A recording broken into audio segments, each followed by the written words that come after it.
Perfecto. Vamos a dar comienzo entonces a la clase del día de hoy.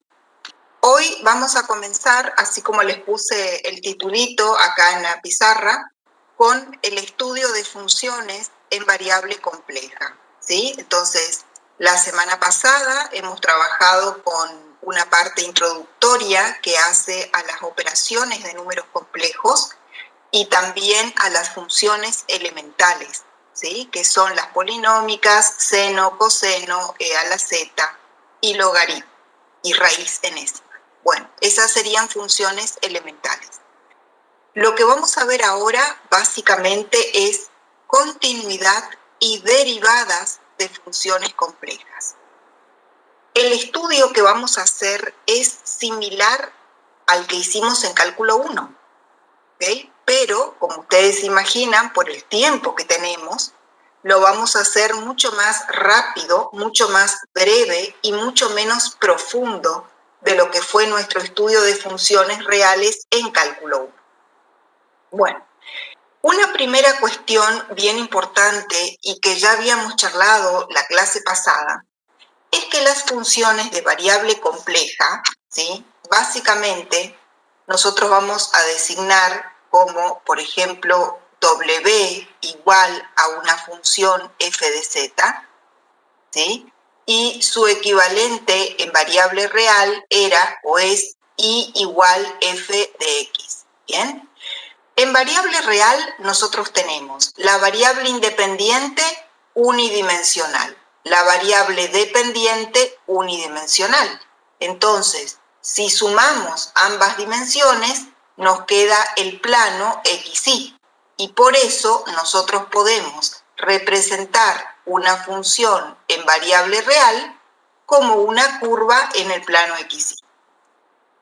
Después también está la posibilidad de trabajar en variable real con una superficie. Por ejemplo, z, en este caso z es variable real, va a ser una función, por ejemplo, de xy, donde tenemos dos dimensiones para las variables independientes y una tercera dimensión para la variable dependiente. Entonces, eso hace posible que podamos graficar una superficie, como por ejemplo esta especie de paraboloide, en el plano, mejor dicho, en el espacio R3.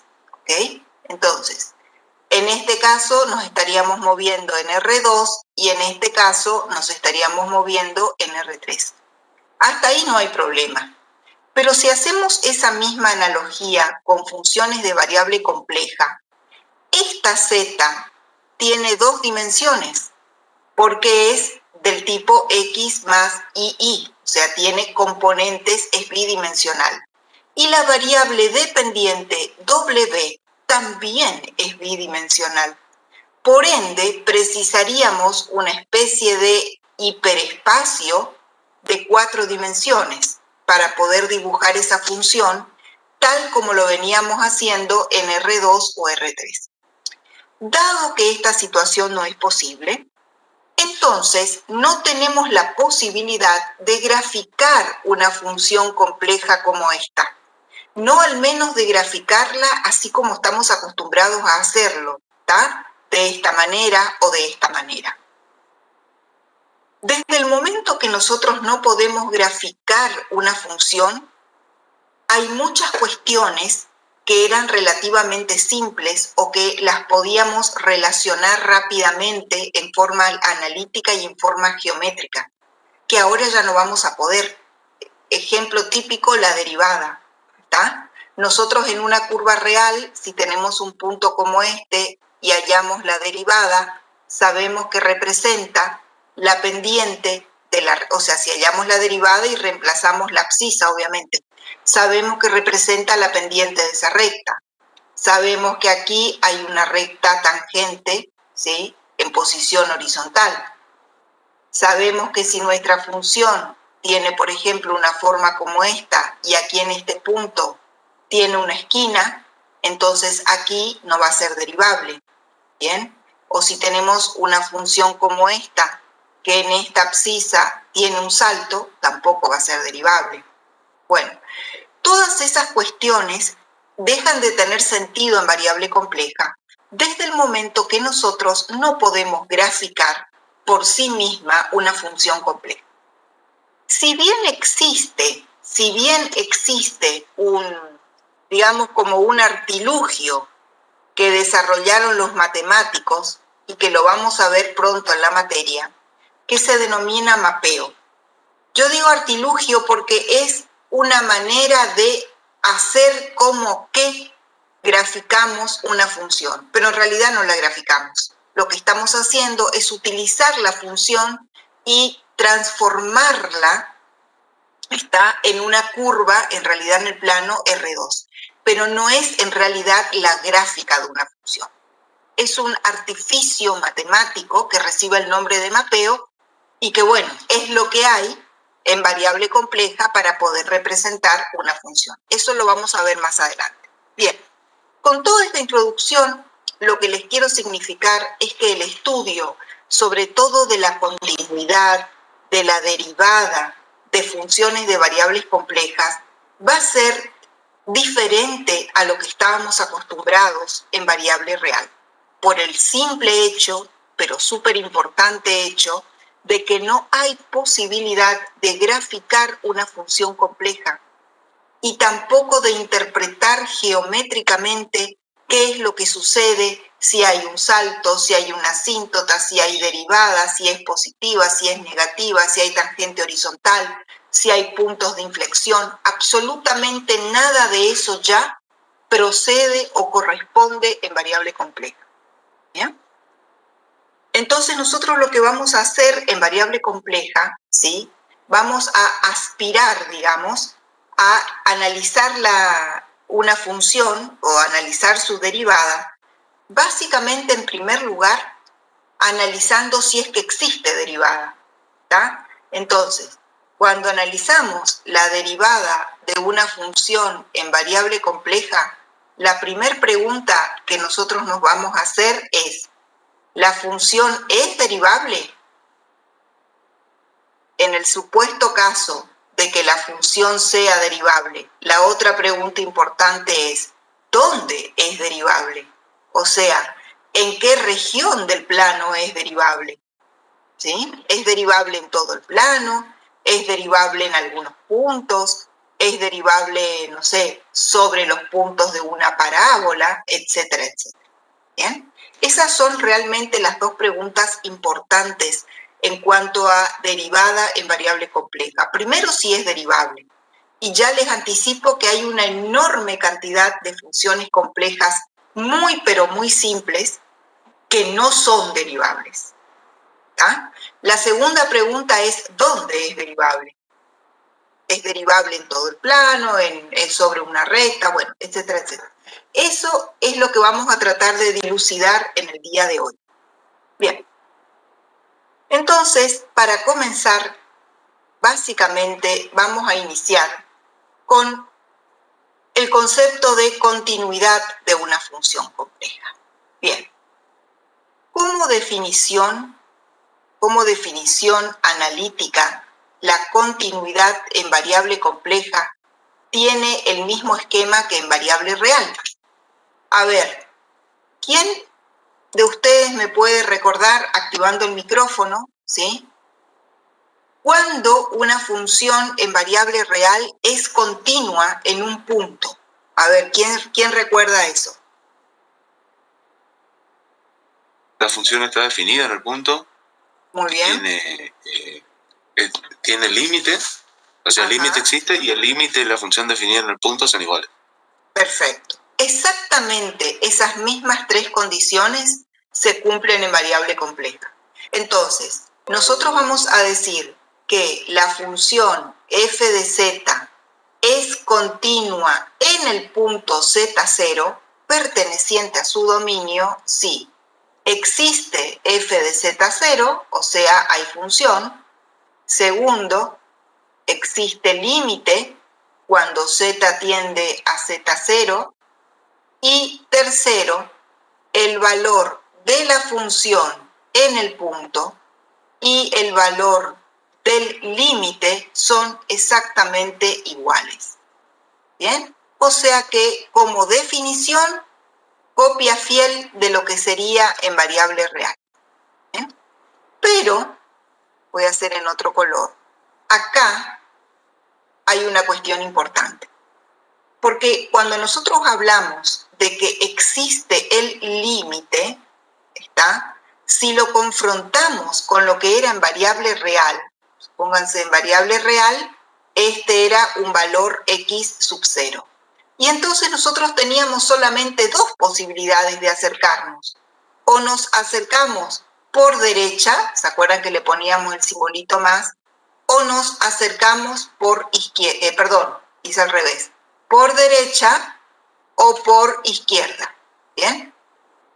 Si esos límites laterales son iguales, nosotros en variable real decimos directamente que existe el límite bilateral y por lo tanto que existe el límite de la función. Bueno, en variable compleja no es tan simple, porque en variable compleja la variable independiente z es bidimensional y entonces ese punto z0, por ejemplo, supongamos que sea este. La existencia de este límite implica que nosotros nos podemos acercar a ese punto z0 por infinitos caminos, o sea, las infinitas curvas que pasan por el punto z0 son caminos, o sea, yo me puedo acercar a través de esta recta, a través de esta curva, a través de esta otra curva y a través de cualquier curva que se nos ocurra. Y para que este límite exista, acercarnos a z0 por cualquiera de estos infinitos caminos debe darnos el mismo valor. ¿Bien? Y entonces ahí nosotros podríamos asegurar que ese límite existe. Bueno, esto también es un repaso porque ustedes en cálculo 2, cuando trabajaron con funciones reales de dos variables independientes, como las superficies, ustedes vieron y seguramente recuerdan este concepto de límite. Nada más para hacer una diferenciación. En variable compleja nosotros estaríamos en esta situación, porque vamos a tener este, que sería el plano Z, ¿sí? Que es el plano donde se distribuye o donde existe la variable independiente. ¿Ok? Bueno, por un lado entonces esa cuestión. Entonces, otra cuestión importante es detectar de qué forma viene escrita nuestra función f de z, ¿tá? Para poder analizar esa continuidad. Básicamente tenemos dos maneras. La más sencilla es que f de z venga escrita directamente en términos de z. Por ejemplo, z cuadrado más iz o la función w igual coseno de z menos 1 sobre z, etc. Y la otra sería que esa z esté puesta en forma cartesiana y entonces la función venga en forma de xy. Por ejemplo, x al cuadrado menos 2y por y. O una función w igual a x menos 1 todo al cuadrado, qué sé yo, menos y por y cuadrado más 2. ¿Bien? O inclusive una función como y por la raíz cuadrada de x cuadrado más y cuadrado. Y así podríamos seguir. O sea, una función en variable compleja puede venir dada directamente en la variable compleja z, como en esta columna de la izquierda, o en los términos de la variable cartesiana xy, que es como podemos expresar a z. Bueno, en la mayoría de los casos que a nosotros nos interesan, en realidad en todos los casos, vamos a estar en esta situación, en que nuestra función f va a venir expresada en términos de xy. Brevemente les explico por qué. Porque nosotros en esta materia estamos interesados en estudiar las funciones de variable compleja que representen algún fenómeno físico o que modelen alguna situación física, que podría ser, por ejemplo, un campo eléctrico, la distribución de temperaturas en una superficie, el movimiento de un fluido sobre cierta superficie, etcétera, etcétera. Y en todas esas situaciones físicas, las variables independientes son X e Y, que no son otra cosa que las coordenadas espaciales del plano XY. ¿Tá? Y entonces, en el caso, por ejemplo, de una distribución de temperaturas, nosotros vamos a tener la función, supóngase que sea esta, y vamos a tener un punto del plano en el cual conocemos sus coordenadas. Entonces vamos a reemplazar la coordenada X y la coordenada Y en la función, y eso nos va a permitir detectar, por ejemplo, qué temperatura tiene exactamente este punto sobre esa placa, ¿bien? O sobre esa pared o sobre lo que sea. Entonces, nosotros estamos interesados fundamentalmente en las funciones complejas donde vienen expresadas en términos de X, Y. Eso no quiere decir que no vamos a analizar nunca algo como esto, sí que lo vamos a analizar. Es más, esto es más sencillo. Ya van a ver, para derivar, por ejemplo, para derivar esto, no tendríamos ni que hablar nosotros, porque ustedes con las herramientas que tienen de cálculo 1 pueden derivar perfectamente este tipo de funciones, no estas, ¿bien? Por eso hoy nos vamos a dedicar a este tipo de funciones, dado en términos de X. Muy bien. No sé si hasta acá hay alguna cuestión que quieren preguntar o... Profe, ¿cómo usted señaló? Yo no vi bien, profe, ¿cómo es? Cuando señaló cuáles no podemos derivar. Bien. Con los conocimientos que tenemos hasta el día de hoy, que serían conceptos de reglas de derivadas de cálculo 1, podemos derivar estas, ¿tá? Las que tienen función en Z. Por ejemplo, W'.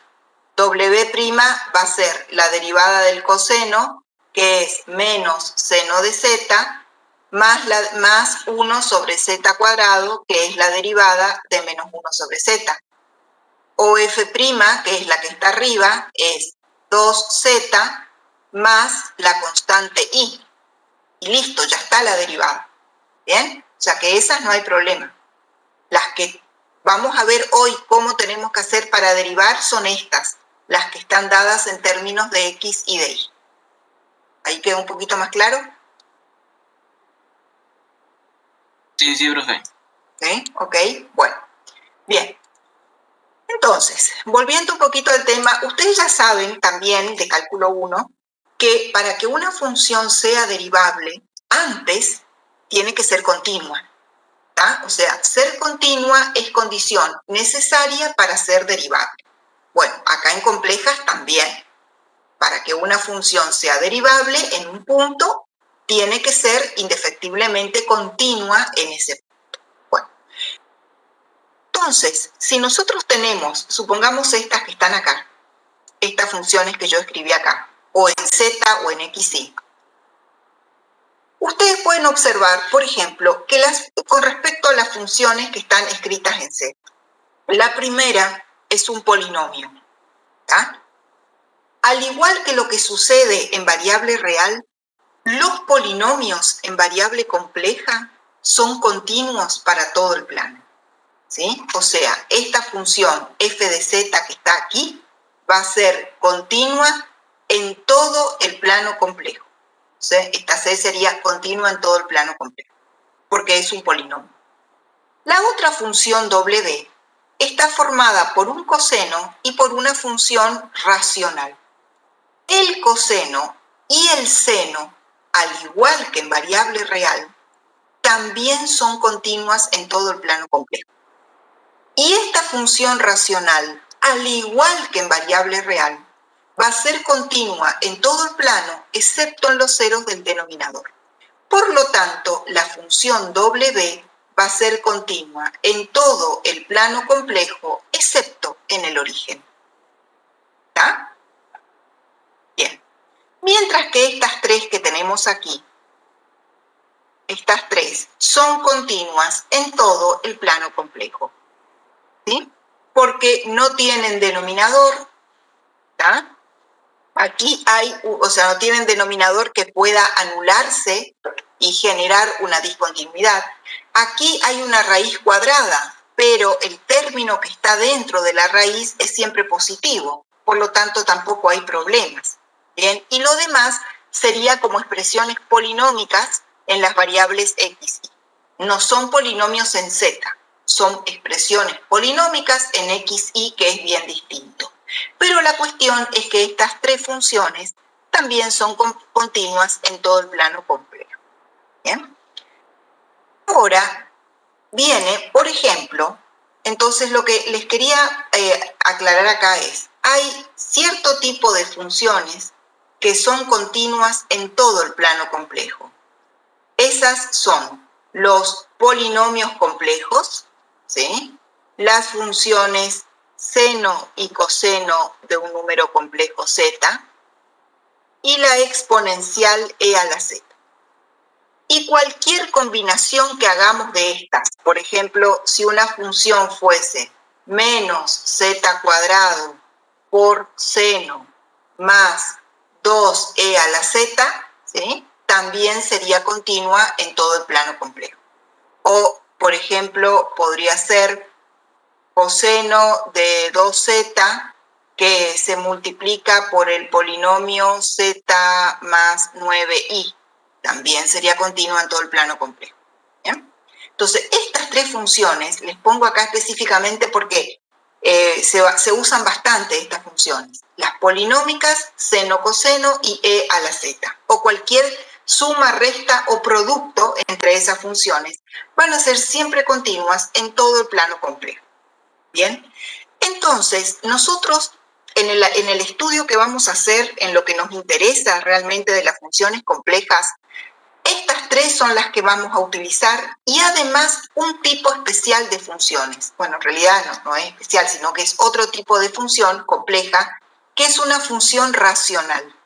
Una función compleja racional f de z se define como el cociente de dos polinomios en z. O sea, no sé qué pasó con mi lápiz acá. Por ejemplo, el polinomio p en la variable z y el polinomio q en la variable z. El dominio de este tipo de funciones, al igual que lo que sucede en variable real, son todos los puntos del plano complejo excepto los ceros del denominador. Y entonces, si nosotros tenemos, supónganse, esta función, vamos a buscar una función sencilla, z cuadrado más 9 sobre z cubo más 4z.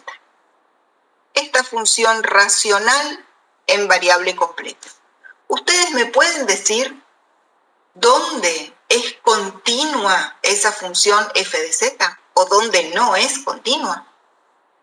¿Qué les parece? Z al cuadrado más 9 sobre z cubo más 4z. A ver, ¿dónde es continua?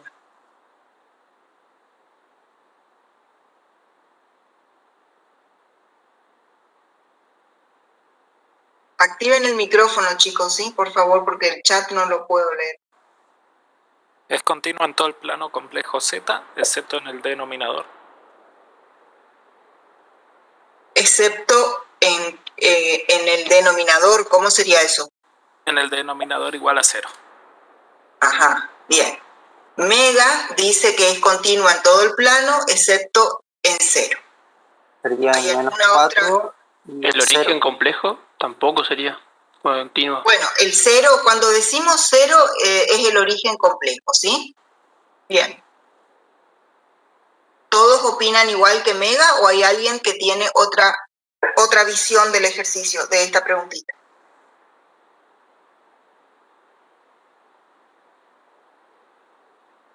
Bueno, evidentemente en el origen complejo, como bien dijo el compañero, no es continua, porque cuando z vale 0, o sea 0 más 0i, el 0 del plano complejo, el denominador se anula.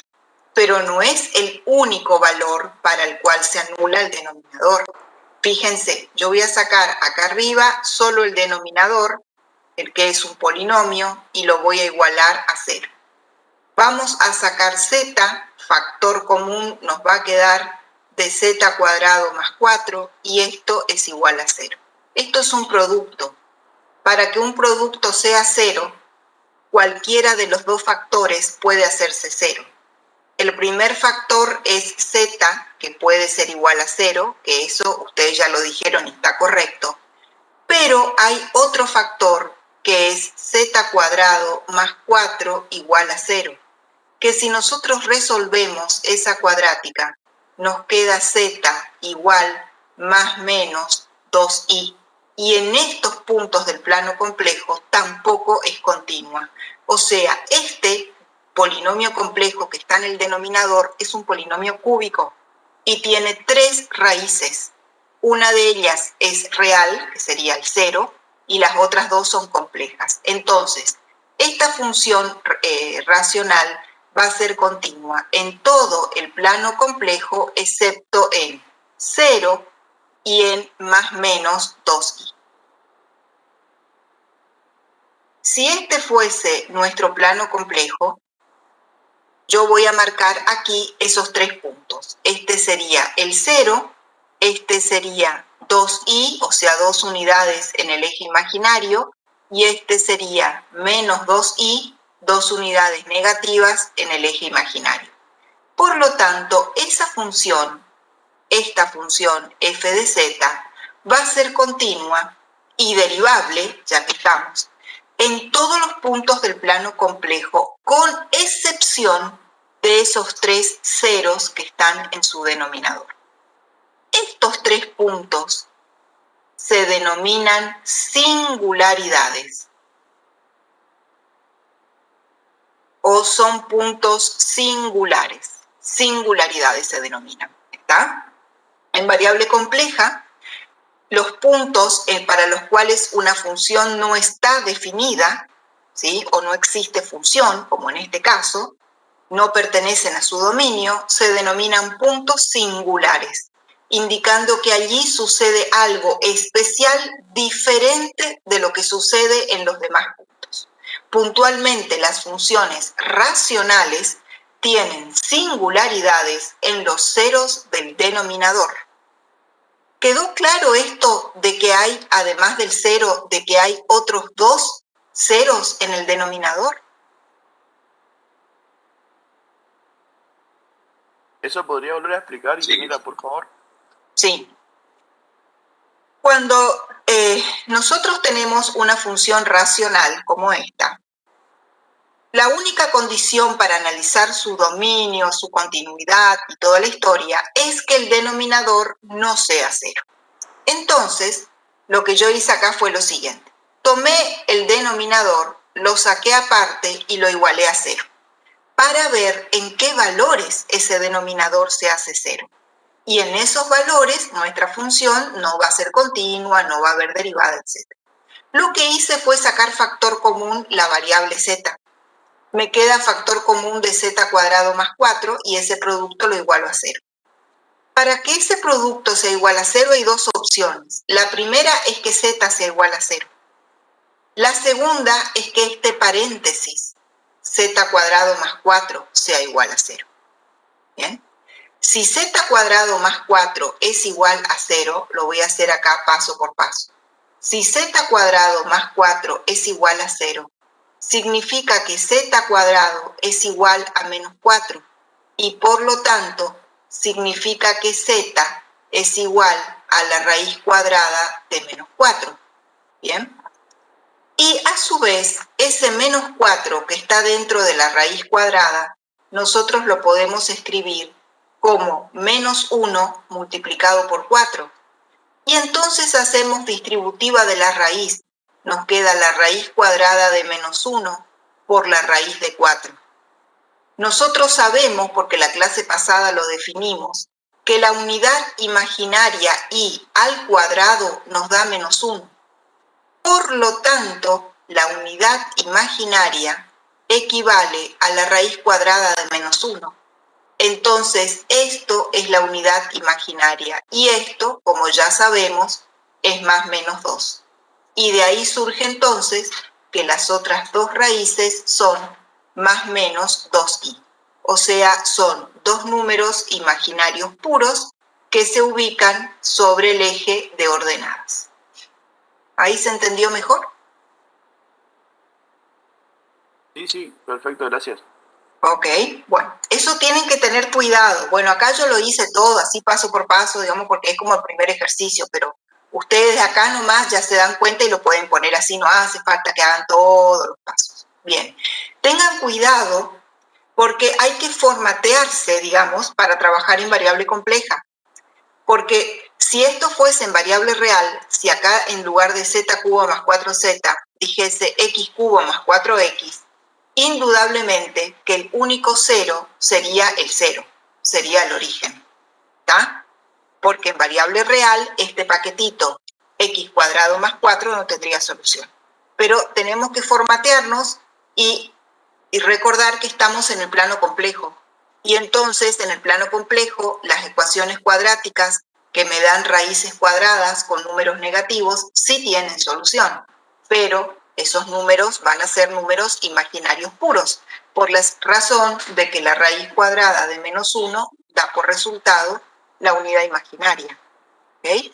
Bueno, la cuestión es que tenemos entonces que esta función compleja, esta, va a ser continua y derivable en cualquier punto del plano complejo, excepto en sus tres singularidades, que son estas que marqué aquí en el plano. Bueno, ahora yo les hago otra pregunta. Estas funciones acá, los polinomios seno, coseno y la función e a la z, ¿dónde tienen sus singularidades? ¿Dónde están ubicadas las singularidades de esas funciones? En el origen. ¿En el infinito? No tienen porque son continuos en todo el plano, ¿puede ser? Muy bien. No tienen singularidades, tal cual le explica Cáceres. No tienen. Porque fíjense, chicos, si dijimos que son continuas en todo el plano, significa que el dominio es todo el plano y por lo tanto no tiene puntos singulares. ¿Ah? Los polinomios seno, coseno, e a la z no tienen puntos singulares, ¿sí? Son funciones que tienen un comportamiento perfecto, digamos. Tienen como dominio todo el plano, son continuas en todo el plano, son derivables en todo el plano, etcétera, etcétera, ¿sí? En cambio, las funciones racionales sí tienen puntos singulares y van a ser los ceros del denominador. ¿Ok? Van a ser los ceros del denominador. Bueno, para ir cerrando esta parte, sí. Entonces las singularidades siempre van a estar sobre el eje de las y. No. No necesariamente. Ah. Por ejemplo, ahora voy a hacer un ejemplo acá. Menos 4i por z, ¿sí?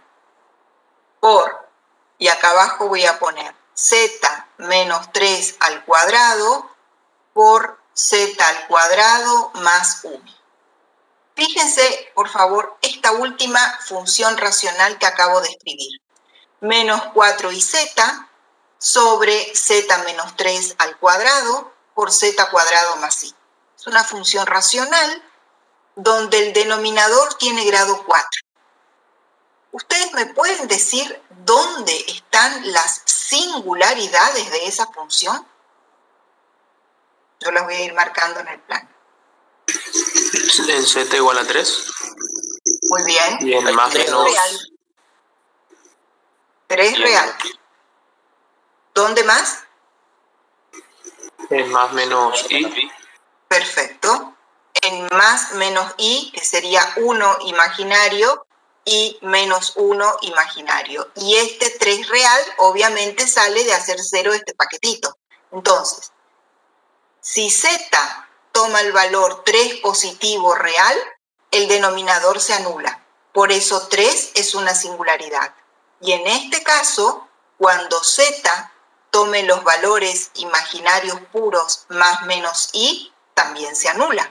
Por eso también son singularidades. Entonces, esta función w va a ser continua y derivable en todo el plano, excepto en 3, en i y en menos i.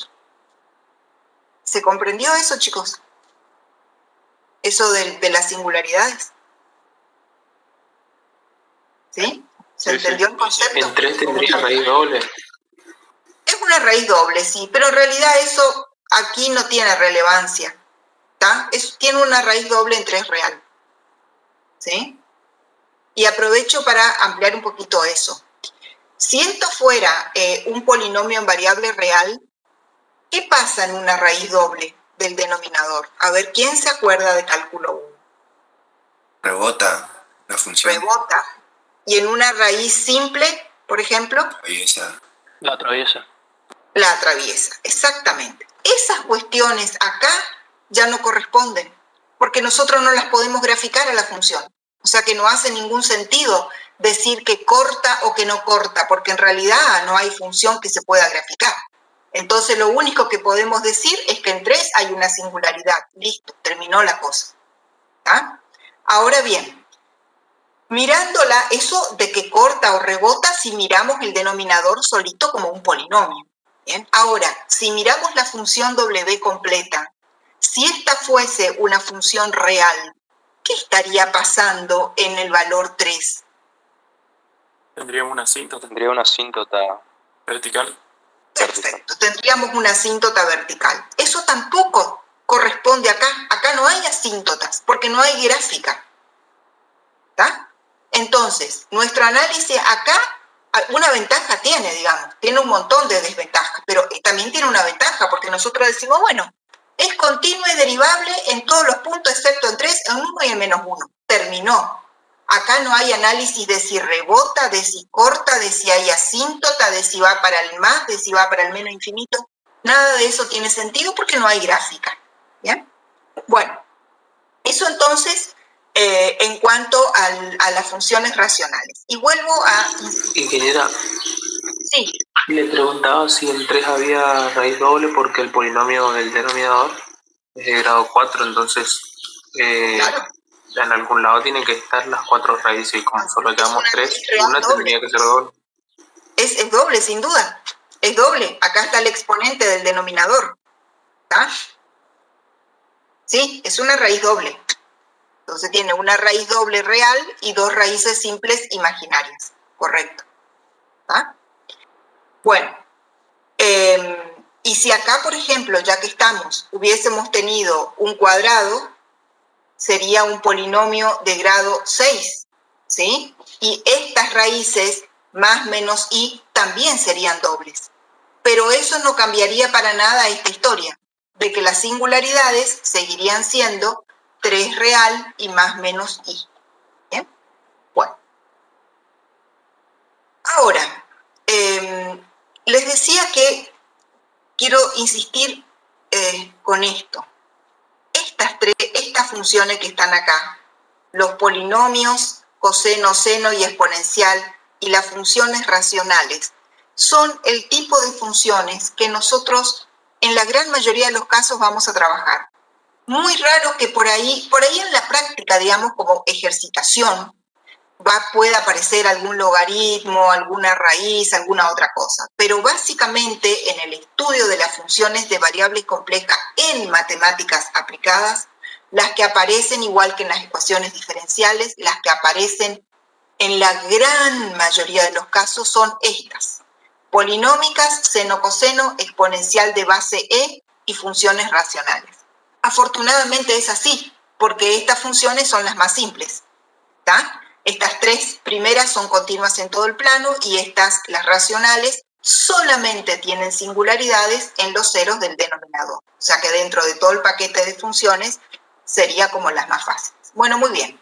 Volvemos entonces aquí al análisis de la continuidad. Bien, vamos a apurar porque ya estamos sobre las 9. Vimos entonces que el concepto de continuidad, las 3 condiciones de continuidad, son las mismas que en variable real. ¿Bien? Ahora vamos a ir directamente al otro concepto, ¿sí?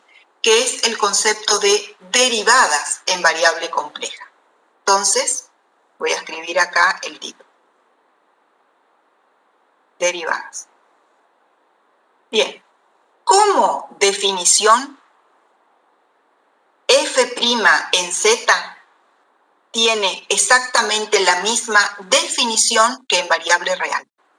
O sea, Dada una función f de z, se define la derivada primera de esa función como el límite cuando delta z tiende a 0 de la función incrementada, o sea, f de z más delta z, menos la función sin incrementar, que es f de z, sobre el incremento que es delta z. Si ustedes cambian la z por x, van a ver que eso es exactamente lo mismo que vimos en cálculo 1, como definición de derivada. ¿Tá? Ahora, hay cambios conceptuales importantes. ¿Tá? Primero, que z es una variable bidimensional. En forma cartesiana es x más y. Y por ende, delta z también es un incremento bidimensional. Es delta x más y por delta y. Entonces, desde el momento que es pi, digamos que tiene dos dimensiones, el análisis es un tanto diferente a lo que hacíamos en variable real. ¿Bien? Pero, insisto, como definición, esta es la definición de derivada. ¿Bien? Solo como definición, porque otra cuestión que también tenemos que formatearnos, digamos, o reformatearnos, es que en variable real nosotros estábamos, voy a hacer acá, supongamos que esto sea en variable real, nosotros tenemos la función f' en variable real, después cambiamos la x por un valor x0 y estamos muy acostumbrados a que este número m directamente nos va a representar, ¿sí?, la pendiente de la recta tangente en un punto. Bueno, eso también tenemos que sacarnos de la cabeza, porque ahora, en variable compleja, por empezar, que va a ser muy rara la ocasión en que nosotros estemos interesados en encontrar puntualmente el valor de f' en un punto z0. Eso prácticamente, a no ser como un ejercicio meramente matemático, en matemática aplicada, encontrar el valor de f' en 1 más 2i, por ejemplo, casi nunca. No quiero decir nunca, pero casi nunca. ¿Tá? Son otras cosas las que importan o las que hay que analizar en variable compleja.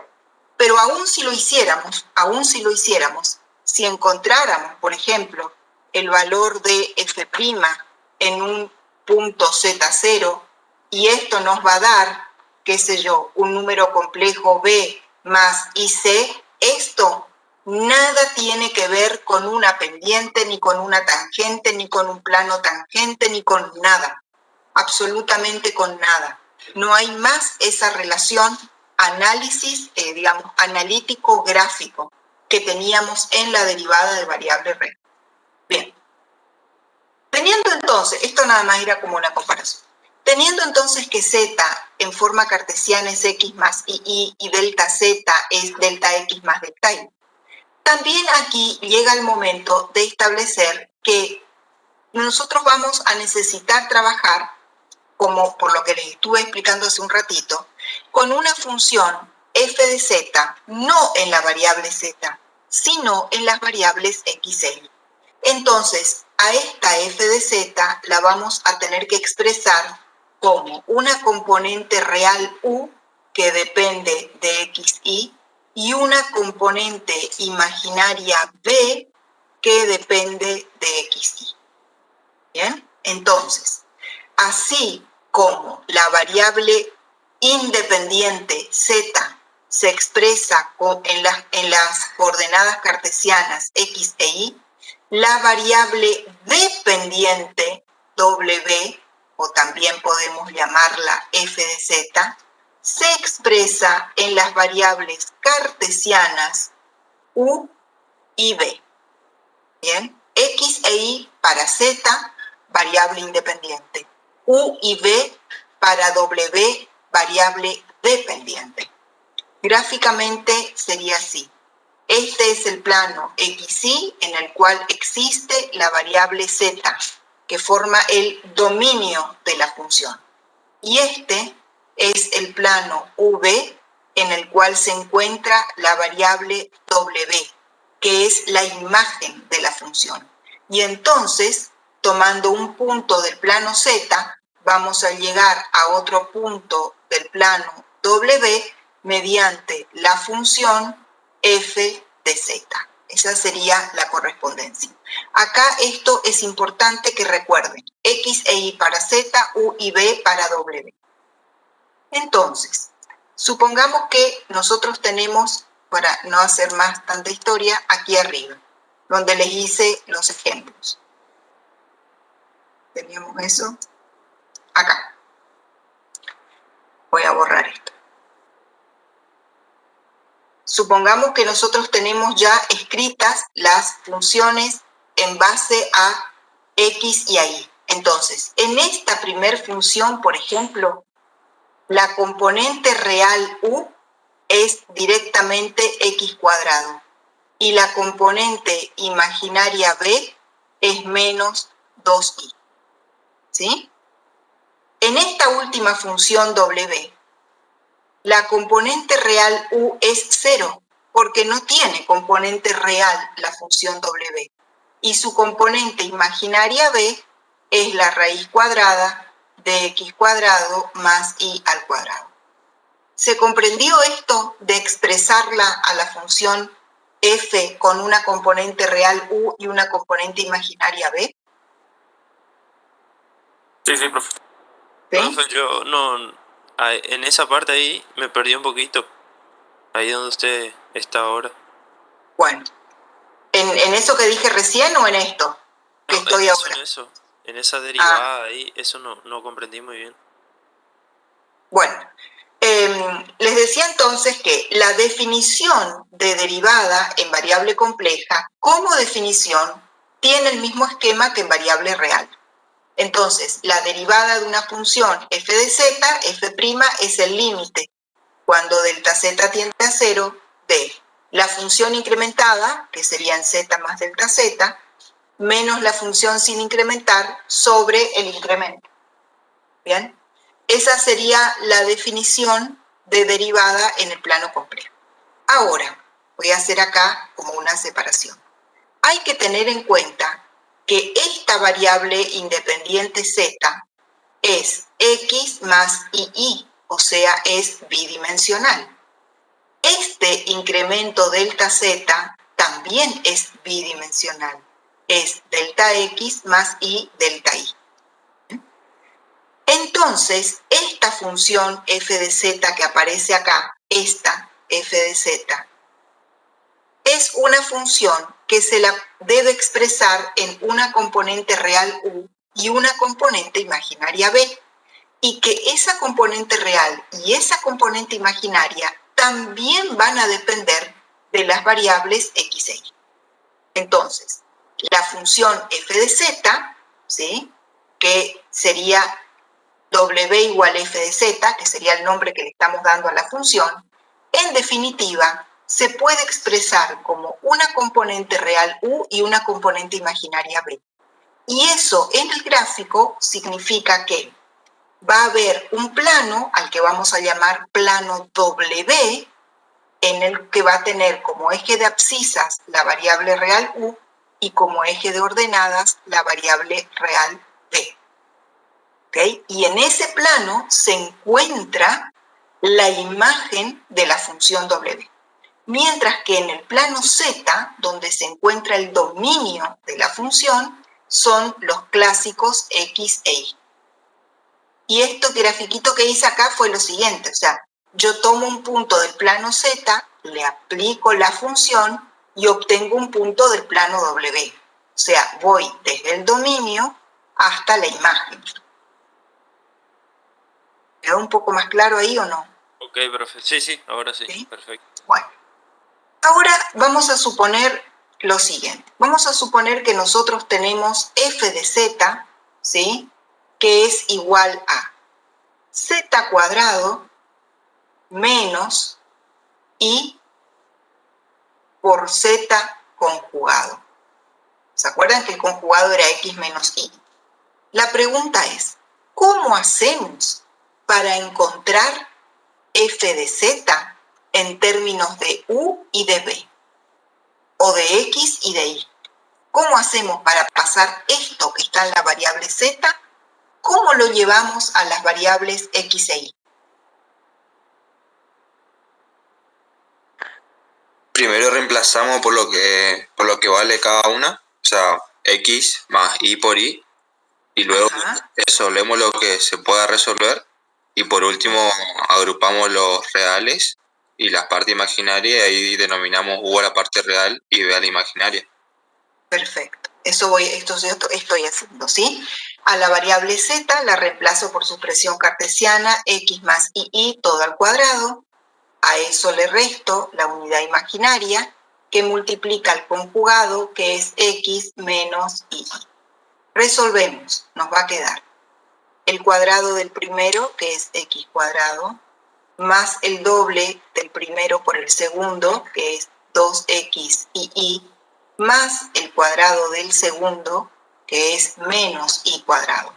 Hago la distributiva, me queda Y por X, menos por menos más, con la Y cuadrado me queda negativo, y ahí me quedó Y. Y esto va a ser W. ¿Bien? Una vez que hicimos eso, agrupamos real con real, imaginario con imaginario. La parte real es X cuadrado menos Y cuadrado menos Y. Y la parte imaginaria, saco la unidad imaginaria del factor común, el factor común de 2XY menos X. Bueno, si no metí la pata a ningún lado, estaríamos. Esta función que está aquí en el primer paréntesis es la función U que depende de X y de Y. Y esta que está aquí es la función B que depende también de X y de Y.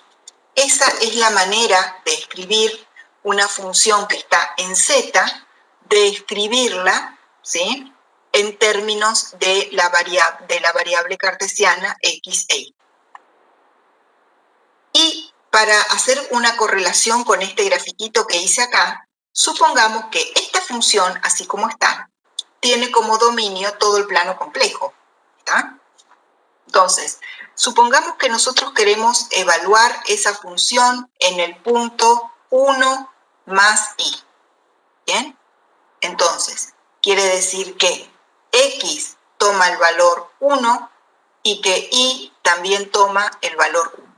Entonces, reemplazando aquí, nos va a quedar que la función evaluada en 1 más Y va a ser igual a 1 al cuadrado 1 menos 1 al cuadrado 1 menos 1 más Y por 2 por 1 menos 1.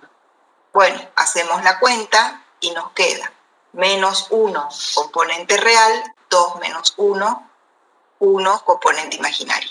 Eso quiere decir que si hiciéramos el gráfico, si este fuese el plano XY y este fuese el plano V, partimos del punto 1, 1, que estaría en el primer cuadrante, le aplicamos la función y estaríamos llegando al punto menos 1, 1 del segundo cuadrante. O sea, este es el plano Z y este es el plano W.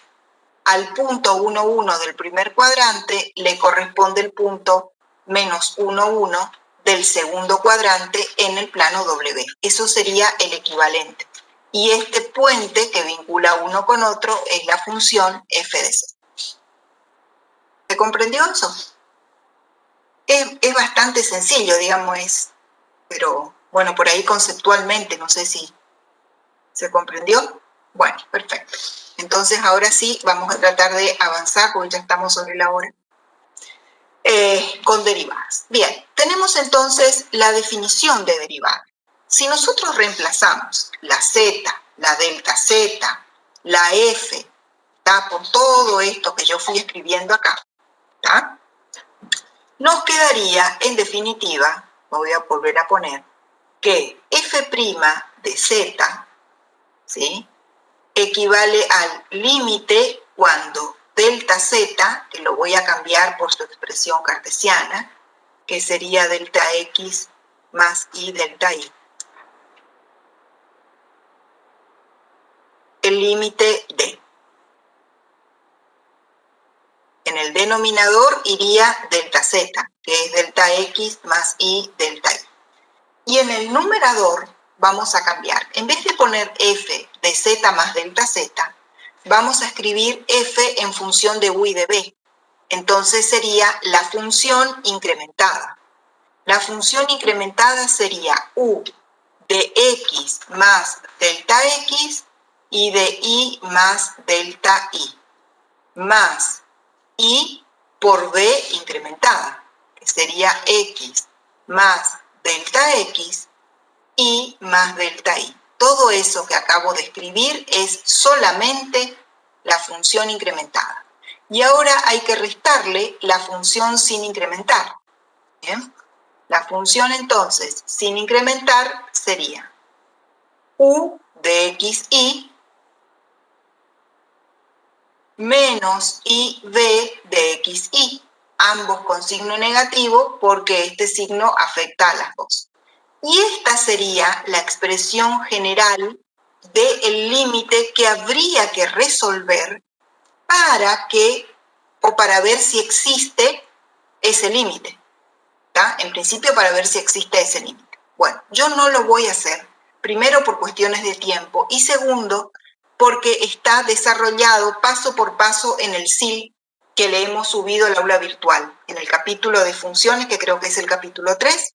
Ahí ustedes pueden mirar el desarrollo de la derivada f' y van a poder seguir sin inconvenientes, porque es un proceso bien sencillo.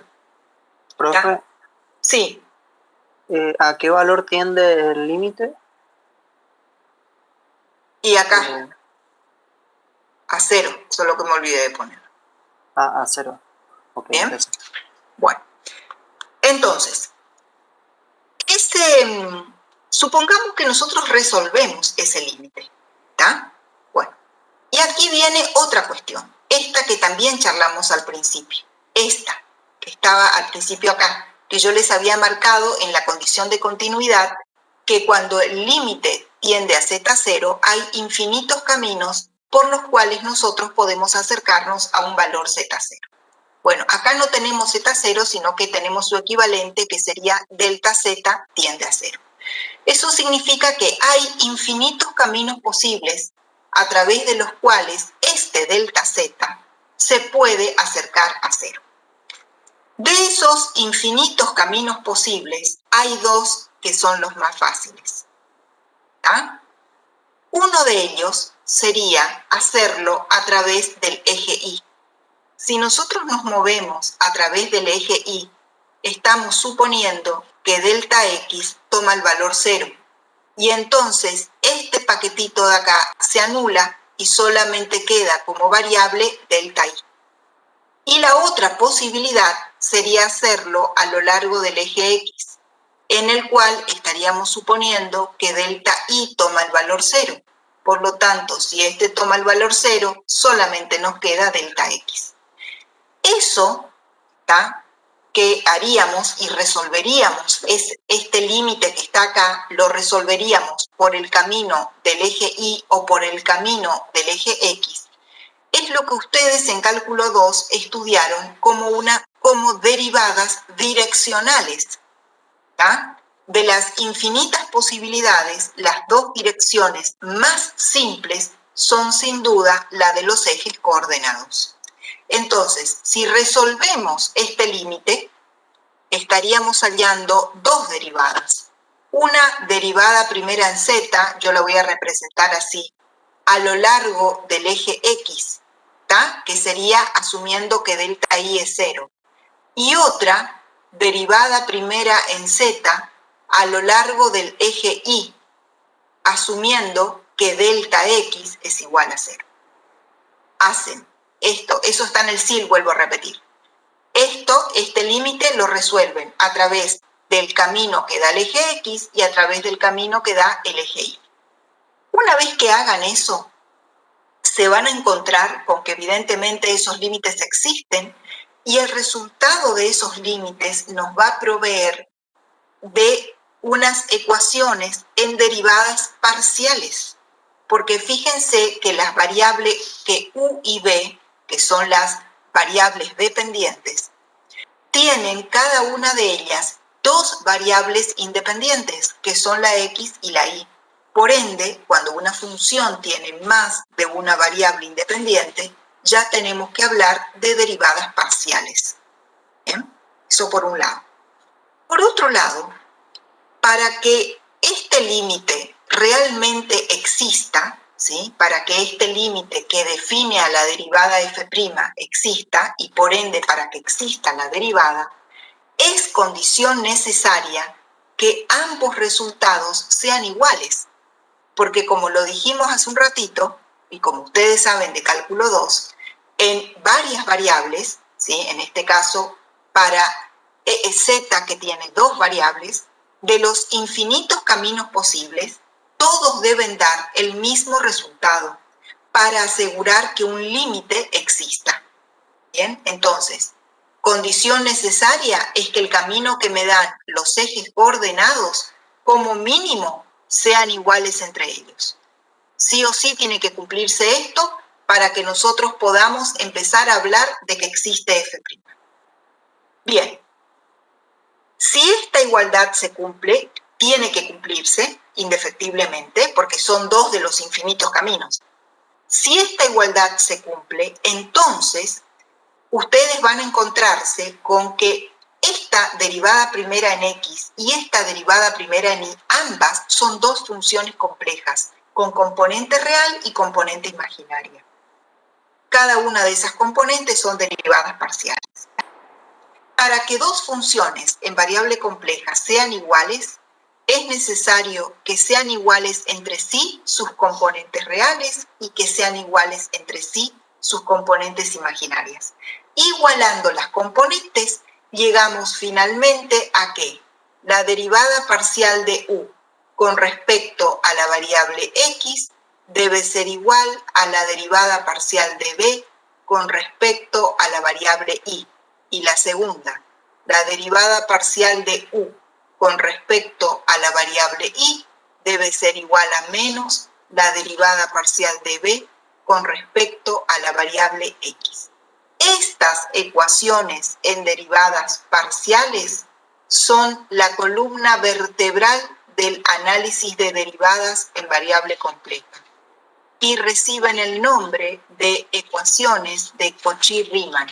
Las abreviamos CR, en honor a estos dos matemáticos que en forma independiente y separada trabajaron con las derivadas complejas. ¿Tá? Pero después, con el paso del tiempo, se les puso el nombre de los dos. Entonces, las ecuaciones de Cauchy-Riemann surgen de igualar las derivadas por dos de los caminos, que son los ejes X e Y. Eso da lugar a un par de ecuaciones en derivadas parciales, que son estas que acabo de escribir.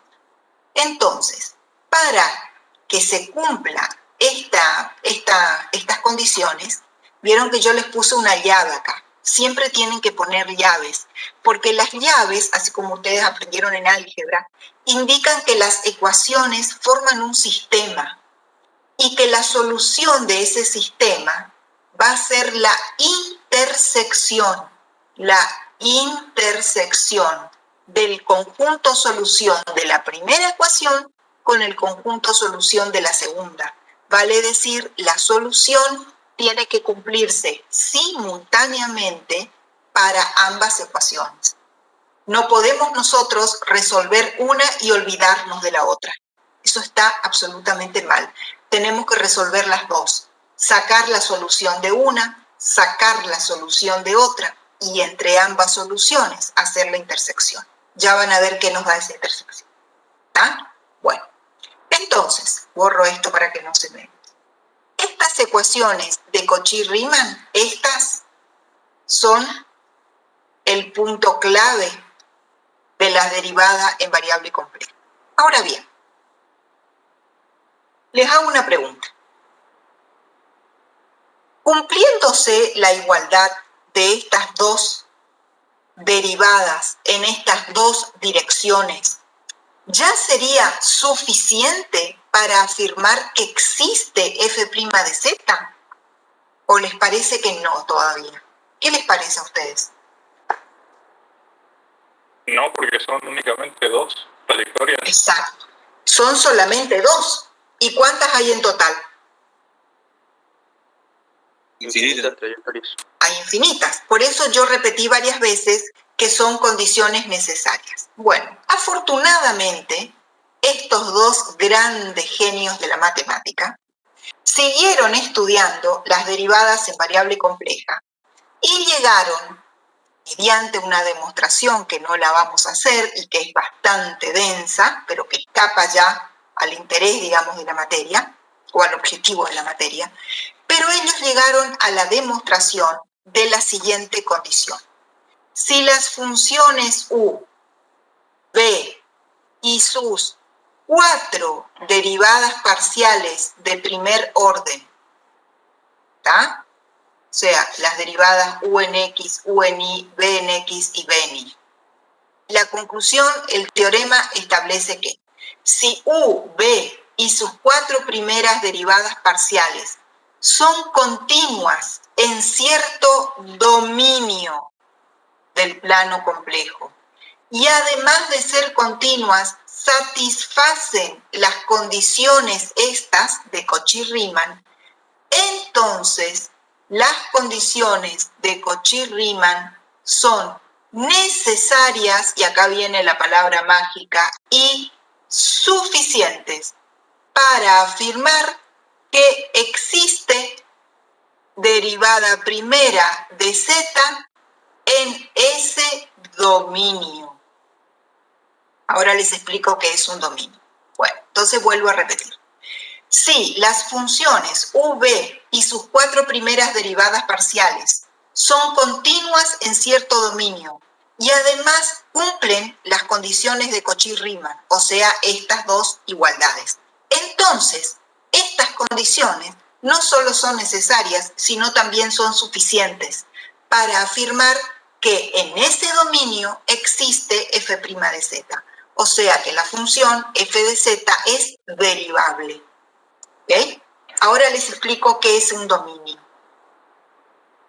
El dominio en un plano complejo no tiene que ver con el dominio de la función.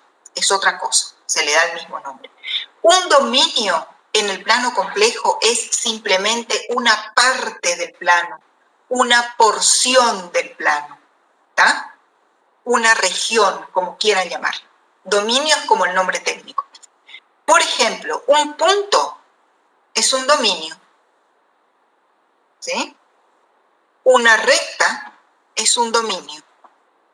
Una curva cualquiera, abierta o cerrada, es un dominio.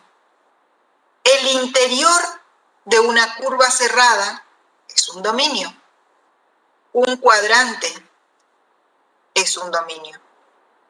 ¿Sí? El exterior de una curva cerrada también es un dominio. Y así podemos seguir dando ejemplos. ¿Tá? Dominio es simplemente una parte del plano. Esa parte puede ser un punto, vale decir puntual, solamente ese punto, ¿sí? Puede ser una función, por ejemplo, una recta, una parábola, cualquier función, ¿sí? Los puntos que están, obviamente, el lugar geométrico de los puntos que están sobre esa curva o sobre esa función. Puede ser, por ejemplo, el interior de una circunferencia o de cualquier curva cerrada. Cuando esto es así, se dice que el dominio es finito.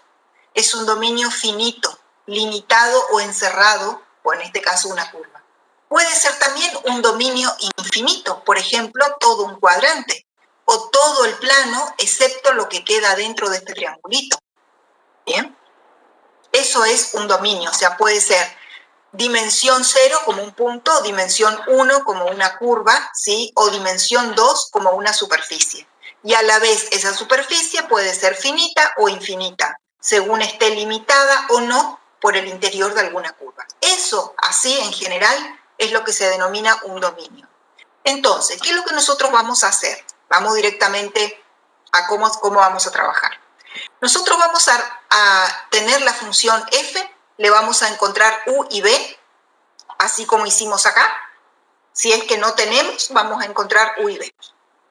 Una vez que tenemos u y b, vamos a armar las condiciones de Cauchy-Riemann. Vamos a armar la primera ecuación, vamos a armar la segunda ecuación, no nos vamos a olvidar de poner la llave y vamos a ver qué es lo que da. Vamos a ver cuál es el conjunto solución de la primera, cuál es el conjunto solución de la segunda. La intersección de esos conjuntos soluciones nos va a dar un dominio, que puede ser cualquiera de estas cosas.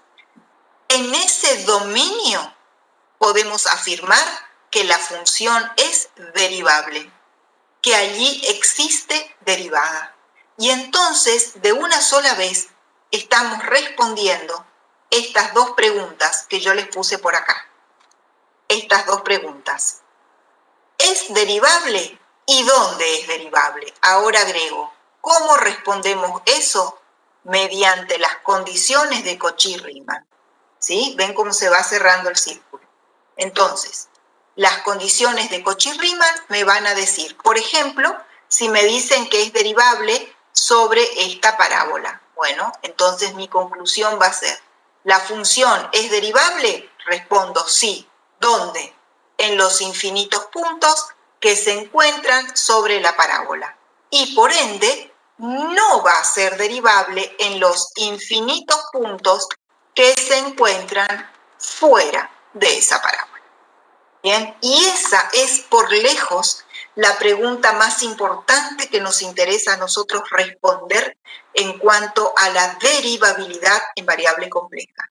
Las preguntas son, ¿es derivable? Sí o no. Si la respuesta es sí, viene la segunda. ¿Dónde es derivable? Y ahí lo que hay que hacer es encontrar el dominio. Hasta aquí, ¿alguna pregunta? Disculpen que me estoy acelerando porque estoy viendo que la hora se nos va. Entonces el dominio sería las zonas del plano donde es derivable. Exacto. Eso es el dominio. ¿Tá? Un dominio es una región. En el caso este es la región en la que es derivable, ¿sí? Solo que por ahí hace ruido decir que un punto es una región o que una recta es una región. Pero bueno, se llama así, dominio. ¿Tá? Bien. Bueno, vamos de vuelta. Las funciones, voy de vuelta acá. ¿Ustedes ven en tiempo real cuando yo muevo la pantalla? Sí, se ve bien. Sí. Bueno, perfecto. Vamos con estas tres. Los polinomios, seno y coseno, exponencial y exponencial de base e, o sea, e a la z. Estas funciones son continuas y derivables en todo el plano. Estas son continuas en todo el plano complejo y agrego ahora derivables en todo el plano complejo. ¿Ah? Bueno, vamos a hacer un ejemplo muy sencillo y vamos a tomar un polinomio como ejemplo para que ustedes vean. Lo que yo quiero mostrarles ahora es cómo va a quedar las ecuaciones. Vamos a suponer un polinomio complejo.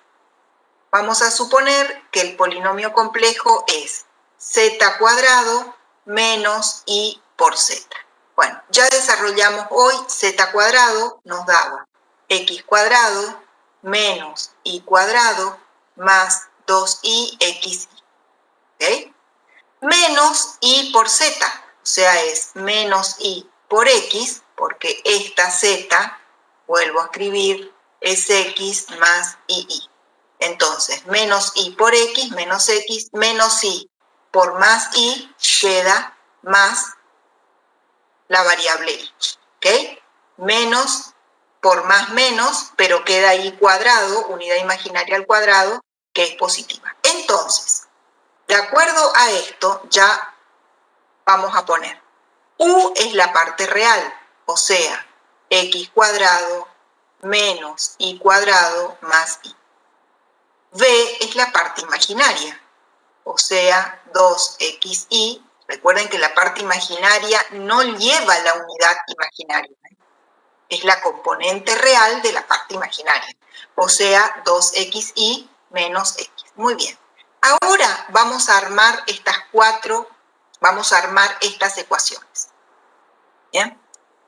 Entonces, la primera va a ser derivada de u con respecto a x, ¿sí?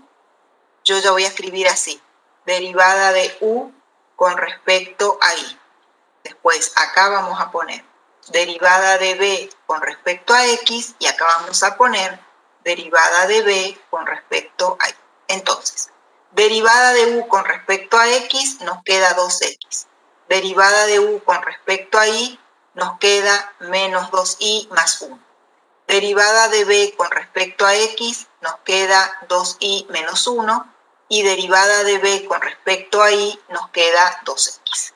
Ahora armamos estas, ¿tá? Voy a hacer en otro color. Entonces armamos, igualando lo que establece ahí. Derivada de u con respecto a x nos queda 2x. Debe ser igual a derivada de b con respecto a y. Estas dos deben ser iguales entre sí. ¿Bien? Y después, derivada de u con respecto a y, o sea, menos 2y más 1, debe ser igual a menos, pongo ese signo menos afuera, abro un paréntesis y dentro del paréntesis escribo derivada de b con respecto a x, que es 2y menos 1.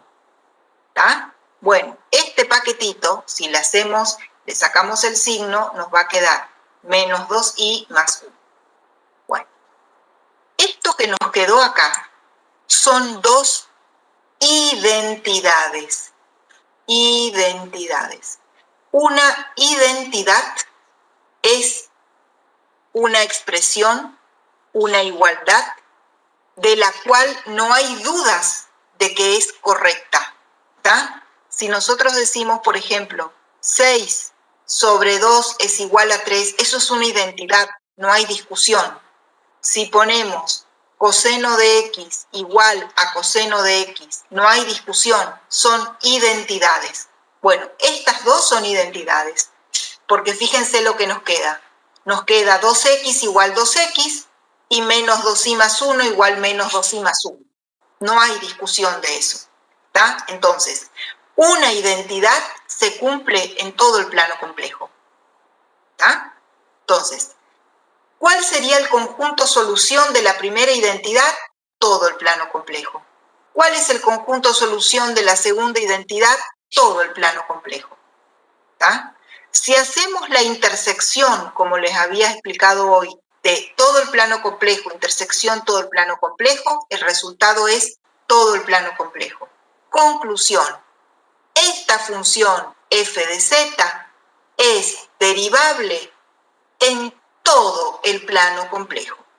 Bien, esa es la demostración de que una función en variable compleja es derivable.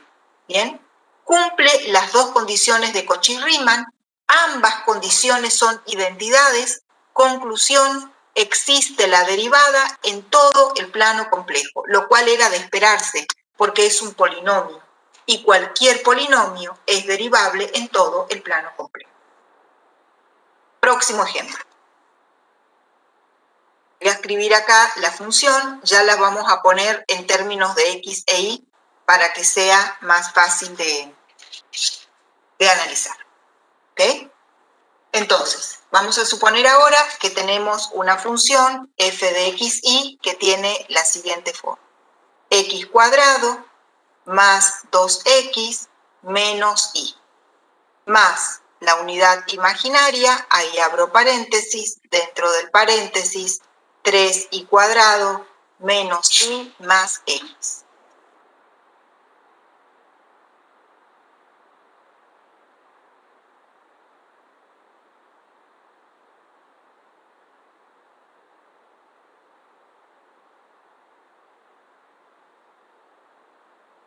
Bien, aquí nosotros ya tenemos cuál es U y cuál es B, ¿está?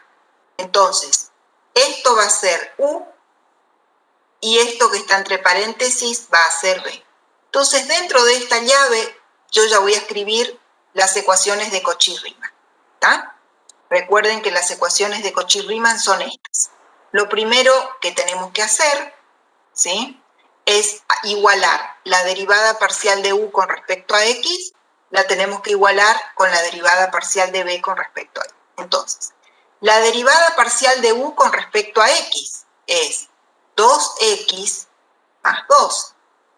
La tenemos que igualar con la derivada parcial de B con respecto a Y, que es 6Y menos 1.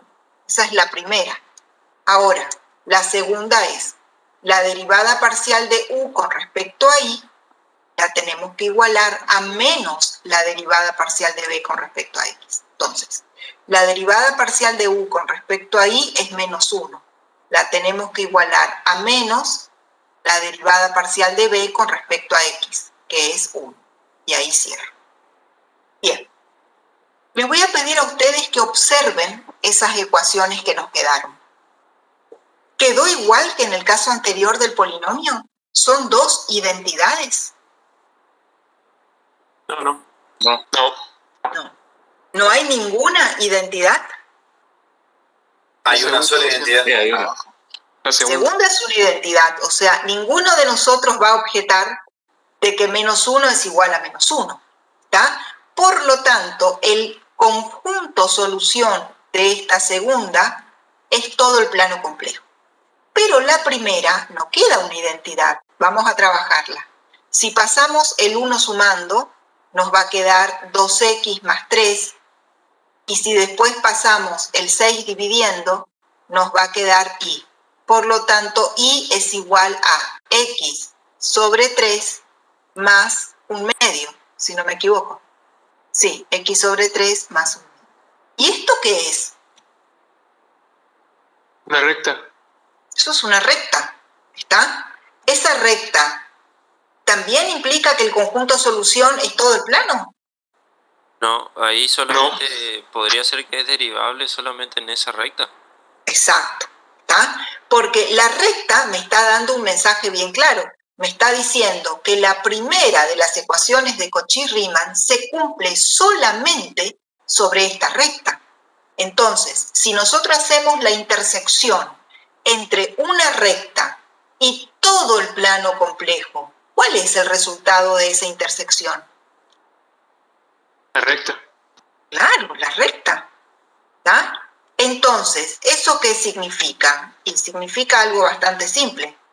Supongamos que esta sea la recta, ¿está? Significa que esta función que tenemos acá, esta, va a ser derivable sobre los infinitos puntos que están sobre la recta. Y por lo tanto, en los otros infinitos puntos que no están sobre la recta, no va a ser derivable. ¿Bien? Me olvidé de decirles hoy, así que agrego ahora. En caso que nosotros quisiéramos encontrar la expresión de f' de z, la voy a poner por acá arriba, ¿tá? Si quisiéramos encontrar la expresión f' de z, sería así. La deberíamos armar como la derivada parcial de u con respecto a x más la unidad imaginaria por la derivada parcial de b con respecto a x. Esta sería la manera de encontrar, si quisiéramos, la expresión analítica de la derivada parcial, ¿tá? De la derivada, perdón, de f de z. Derivada parcial de u con respecto a x más y por derivada parcial de b con respecto a x. Esa sería la forma. O sea que, en este caso, ¿tá? Si quisiéramos, podríamos encontrar la derivada de esa forma. Y después, si quisiéramos en un punto, reemplazamos los valores y ya está. Pero acá algo realmente importante es que esta función, fíjense que esta función es continua en todo el plano. Porque tiene la forma polinómica en variable x y. es continua en todo el plano. Sin embargo, es derivable solamente sobre la recta y igual 1/2 más x sobre 3. ¿Ah? Solamente es derivable en esos puntos, en ningún otro punto más. Vamos a ir poniéndole números. Este fue el ejemplo 1. Este que acabo de escribir acá es el ejemplo 2. Bien, ahora vamos a hacer un tercer ejemplo. Ejemplo 3. Vamos a trabajar con la función f de z, que es igual a módulo de z elevado al cuadrado. Ustedes ya saben, porque lo vimos la clase pasada, que el módulo de z al cuadrado es x cuadrado más y cuadrado. ¿Ok? O sea, es una función real pura. Díganme ustedes a qué es igual u y a qué es igual b en esta última función. U es igual a x al cuadrado más y al cuadrado y b es igual a 0, porque no hay parte imaginaria. B es igual a 0. Muy bien. Nuevamente armamos las condiciones de Cauchy-Riemann, que las voy a poner acá entre llaves. La primera condición, la derivada de u con respecto a x, que es 2x, tiene que ser igual a la derivada de b con respecto a y, que es 0. Segunda condición, derivada de u con respecto a y, que es 2y, tiene que ser igual a menos la derivada de b con respecto a x, que también es 0. De la primera ecuación, sacamos que el conjunto solución es x igual 0, y de la segunda sacamos que y es igual a 0. Estas dos ecuaciones representan rectas. La primera es el eje y, porque x igual 0 son los puntos que están sobre el eje y. La segunda es el eje x, porque y igual 0 es el eje x. ¿Cuál es la intersección entre ellos? El origen. 0. Por lo tanto, esta función módulo es continua en todo el plano complejo y derivable en un único punto del plano complejo, que es el origen. ¿Está? Solamente en el origen es derivable, en ningún otro punto más. ¿Bien? Y ahora vamos a hacer un cuarto ejemplo de una función bastante también utilizada, que es z conjugado. Z conjugado, que ya lo vimos varias veces, es x menos y. Por lo tanto, u es directamente x y b es directamente menos y. ¿Bien? Entonces, hacemos la derivada de u con respecto a x tiene que ser igual a la derivada de b con respecto a y. La derivada de u con respecto a x es 1, la derivada de b con respecto a y es menos 1. Segunda condición, derivada de u con respecto a y es 0, tiene que ser igual a menos derivada de b con respecto a x, que también es 0. Muy bien. La última es una identidad, no hay ninguna duda. ¿Está? Se cumple en todo el plano. Y la anterior, la primera, es lo contrario de la identidad. Se denomina un absurdo matemático. Un absurdo matemático es algo que no se va a cumplir nunca. Por ejemplo, que 1 sea igual a menos 1. Eso jamás se va a cumplir. O sea que podríamos decir que el conjunto solución del absurdo es el conjunto vacío. Mientras que el conjunto solución de la identidad son todos los complejos. Si hacemos la intersección entre el vacío y todos los complejos, ¿qué obtenemos? Vacío. Vacío. ¿Y qué será que significa eso? ¿Qué les parece que significa? No es derivable. No es derivable en ningún punto del plano. Entonces, una función tan inocente, tan sencilla como parece z conjugado, es continua en todo el plano complejo. Sin embargo, no existe f' de z en ningún punto del plano complejo. O sea, no es derivable. ¿Bien? Bueno, entonces, como para ir cerrando, y también que les quede unos minutos para descansar antes de la práctica, esto que está aquí en pantalla, la pantalla están las 4 funciones que analizamos. Fíjense, la primera es un polinomio en z, la segunda es un polinomio en xy, la tercera es módulo al cuadrado, función real pura, y la cuarta es z conjugado. Las 4 son continuas en todo el plano. Continuas, ¿tá? O sea, no tienen singularidades. Sin embargo, su derivada es bien distinta. Otra cosa, las 4 funciones son muy sencillas. No tienen nada raro ni rebuscado, son súper sencillas. ¿Tá? Solamente la primera, que es el polinomio, es derivable en todo el plano. La segunda es derivable sobre una recta, sobre los infinitos puntos de una recta. El módulo al cuadrado es derivable solo en un punto y el conjugado no es derivable en ninguno. ¿Bien? Otra cuestión a resaltar. Cuando una de las ecuaciones de Cauchy-Riemann resulta un absurdo, en realidad ya ni interesa qué resulta de la otra, porque el solo hecho de que una sea un absurdo ya nos está indicando que esa función no es derivable en ningún punto del plano complejo. ¿Bien? Entonces, las ecuaciones de Cauchy-Riemann nos pueden dar básicamente como 3 cosas. O una identidad que se cumple en todo el plano.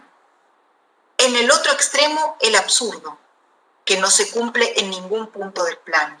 Y en el medio nos pueden dar ecuaciones como estas, que son ecuaciones de funciones o de curvas. ¿Tá? Entonces, en un extremo tenemos las identidades, se cumplen en todo el plano. En el otro extremo tenemos los absurdos. Y acá en el medio tenemos curvas, funciones, lo que sea. De todas estas hay que hacer la intersección. Si una de ellas nos da un absurdo, entonces directamente no existe derivada.